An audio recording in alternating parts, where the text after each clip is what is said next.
బలహీనత నీకన్నా చాలా బలమైనది. అది ఎంత బలమైనది అంటే దాన్ని నువ్వేమీ చేయజాలవు. ఎందుకంటే అది వాళ్ళకున్న వరాన్ని కలిగి ఉంటుంది.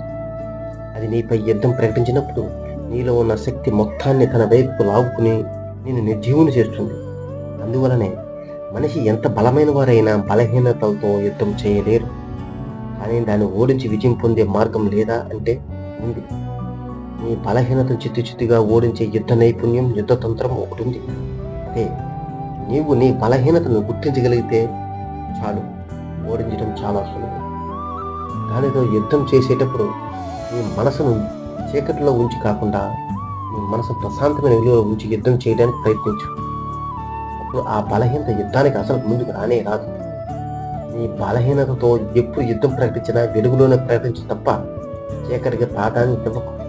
అప్పుడు యుద్ధంలో విజయం నీదే. జై శ్రీరామ్, నీ శ్రీలేఖ.